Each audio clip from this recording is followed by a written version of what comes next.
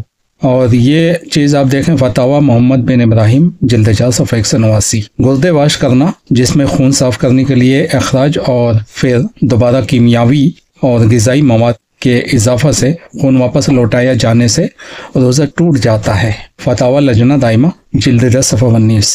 ظاہر سی بات ہے، آدمی اتنا بیمار ہے کہ اس کے گردے صاف کیے جائیں، واش کیے جائیں خون کے ذریعے، تو وہ تو مریض ٹھہرا نا، اسے روزہ رکھنے کی ضرورت کیا ہے کہ روزہ توڑنے کی ضرورت پڑ جائے۔ سینگی لگوانے سے روزہ ٹوٹ جاتا ہے، یہ میں پہلے بھی بتا چکا ہوں، اور یہ حدیث ہے سنن ابی داؤد حدیث نمبر 2367۔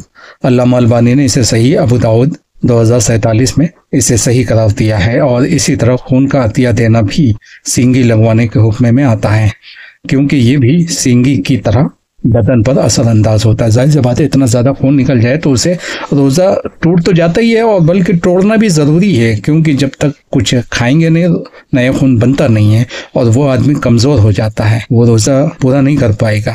اسی طرح کسی کو الٹی آ جائے، ایک دو الٹی ہو گئی، الٹی ہونے سے روزہ تو نہیں ٹوٹتا، لیکن اس کے اوپر چھوٹ ہو جاتی ہے کہ وہ روزہ توڑ دے، کیونکہ الٹی ہونے کے بعد بہت کمزوری آ جاتی ہے۔ اگر وہ روزہ توڑ دیتا ہے تو اس پر کوئی گناہ نہیں ہوگا، لیکن اگر وہ پورا کرنا چاہے تو پورا کر سکتا ہے، تو الٹی اپنے آپ ہونے سے روزہ نہیں ٹوٹتا۔ اور وہ خون جو دانت نکالنے یا پھر کسی زخم کے پھٹنے اور خون کی تحلیل وغیرہ کی بنا پر نکلنے والے خون کی وجہ سے ہو، تو اس سے روزہ نہیں ٹوٹتا، کیونکہ وہ نہ تو سینگی ہے اور نہ ہی اس کے معنی میں آتا ہے، اور پھر یہ سینگی کی طرح بدن پر اثر انداز نہیں ہوتا۔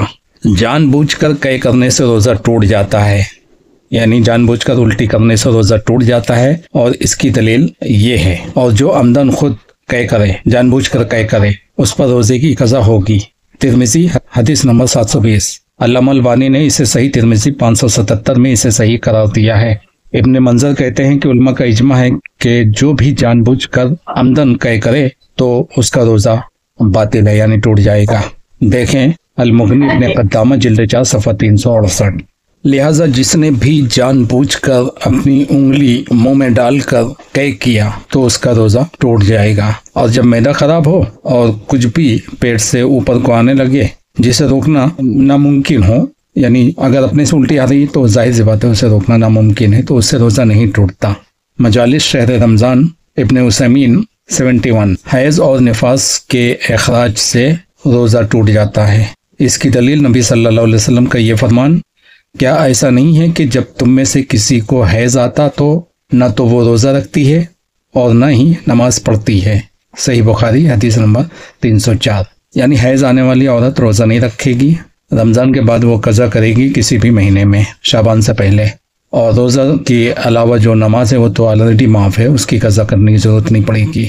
لیکن اگر عورت حیض کے خون کے انتقال کو محسوس کر لے لیکن خون کا اخراج غروب شمس کے بعد ہو تو وہ روزہ صحیح ہوگا اور اس دن کے روزے سے کفایت کرے گا۔ مطلب یہ ہے کہ کسی عورت کو ایسا لگ رہا ہے کہ حیض ہونے والا ہے لیکن خون ابھی تک نہیں آیا، روزہ افطار کے بعد آیا، پہلے سے پتہ چل جاتا ہے، لیکن خون روزہ افطار کے بعد آیا تو اس کا روزہ پورا ہو گیا، اسے قضا کرنے کی ضرورت نہیں ہے۔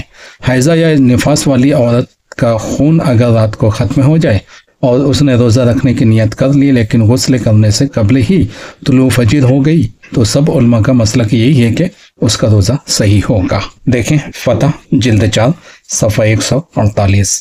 اگر کوئی عورت دوا کھاتی ہے حیض روکنے کے لیے تاکہ وہ رمضان کے مہینے کے روزہ پورے کر سکے کیونکہ قضا رکھنا اس کو بھاری پڑتا ہے تو وہ ایسا کر سکتی ہے، یعنی ایسی دوا لے سکتی ہے جن سے حیض یا MC رک جائے، نہ آئے، تو وہ عورت پاک ہے اور روزہ بھی رکھے گی، نماز بھی پڑھے گی۔ یہ سب روزہ توڑنے والی اشیاء تھی۔ حیض اور نفاس کے علاوہ باقی سب اشیاء میں 3 شرائط پائی جاتی ہیں: اسے علم ہو اور جاہل نہ ہو، اسے یاد ہو اور بھول کر ایسا نہ کرے، اپنے اختیار سے کرے اور مجبور نہ ہو، تب روزہ ٹوٹے گا۔ مطلب ایک عورت کو پتہ ہی نہیں چلا کہ حیض آیا ہے، اسے افطار کے بعد پتہ چلا تو اس کا روزہ پورا ہو گیا۔ اور روزہ توڑنے والی چیزیں میں سے یہ بھی ہے کہ اس نے بھول کر کچھ ایسا کیا جن سے روزہ ٹوٹ جاتا ہے یا ایسا ہوا جن سے روزہ ٹوٹ جاتا ہے تو اس سے روزہ نہیں ٹوٹے گا، یعنی جو اس کے اختیار میں تھا۔ بطور فائدہ بعض ان اشیاء کا ذکر ہے جن سے روزہ نہیں ٹوٹتا۔ مرد اور عورت کی پیشاب کی نالی میں باریک نالی یا دوربین یا پھر دوا اور مثانہ صاف کرنے والا محلول داخل کرنے سے روزہ نہیں ٹوٹتا۔ دانت کے کھول بھرنا یا دانت نکالنا یا مسواک اور برش سے دانتوں کی صفائی کرنا جبکہ حلق میں پہنچنے والی چیز نگلنے سے بچا جائے تو اس سے روزہ نہیں ٹوٹتا۔ انجیکشن اور بے ہوش کرنے والی گیس جب تک کہ مریض کو ڈراپ وغیرہ اور غذائی اشیاء نہ دی جائیں تو اس کا روزہ نہیں ٹوٹتا۔ جلد کے مساموں کے ذریعے جسم میں جذب ہو کر داخل ہونے والی اشیاء مثلا تیل، مرہم اور جلدی امراض کے علاج کے لیے پٹیاں جن پر کیمیائی یا دوائی مواد لگا ہو تو اس کے استعمال سے روزہ نہیں ٹوٹتا۔ تصویر یا دل اور دوسرے اعضاء کے علاج کے لیے شریانوں میں باریک ٹیوب داخل کرنے سے روزہ نہیں ٹوٹتا۔ پیٹ میں جلد کے ذریعے عطریوں کے چیک اپ آپریشن کے لیے دوربین داخل کرنے سے روزہ نہیں ٹوٹتا۔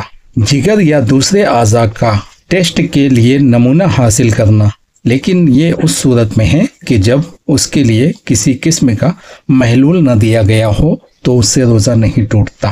معدے میں ٹیسٹ کے لیے منظار داخل کرنا جب تک کہ کوئی محلول یا دوسرا مواد داخل نہ ہوا ہو تو اس سے روزہ نہیں ٹوٹتا۔